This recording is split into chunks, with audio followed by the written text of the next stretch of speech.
Parkour is sort of separated into two different things. There is free running and parkour. Parkour is more A to B as efficiently as possible, straight line style movement, whereas free running is expression through movement and flowing through a space, kind of like dancing. It's quite popular in Australia. As for globally, it's insane the amount of people who do it. There are crazy jams and heaps of people just having fun.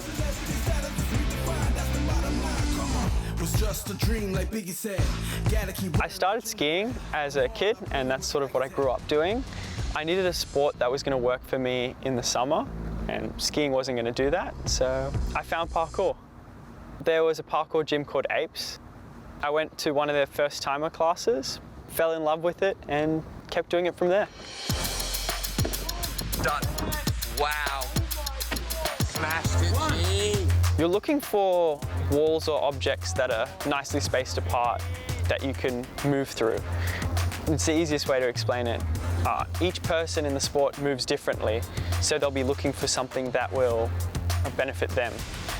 For me, I'll look at height difference between objects and bigger walls, thicker landings. Oh yeah! You don't want to be hyped up on adrenaline while you're trying to do these tricks. The goal is to be calm and controlled with your movement, and the last thing you want is to be out of control. What I do is I calm myself down through breathing exercises, and I visualize what I'm doing. I then tend to walk myself through exactly what I'm going to do and go for it, and it all works out most of the time. Whoa!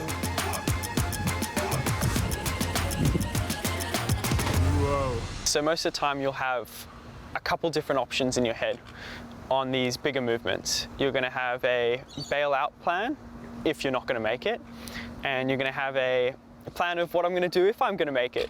So usually, you'll flow through the obstacle.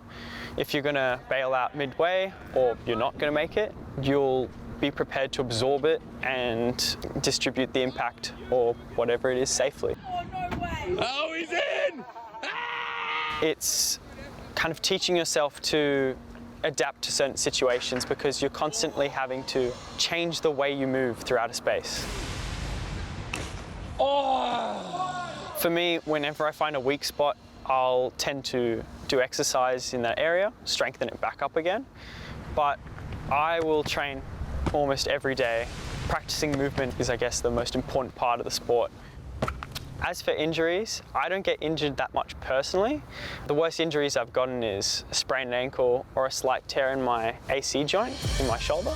But it definitely is a factor. You can get injured, but the most important thing in the sport is to still stay safe. Oh, we got the shot. We got the shot. Social media plays a big part. Because the world's so big, you can't really show yourself to everyone, and you can't do those competitions where everyone can see you. Social media is a way where you can show your friends and your peers what you're doing. I love speed competitions. I really enjoy them. I'd love to be more a part of them when things open up. But for me, it's just making a job with it and just keep doing what I love. Yes!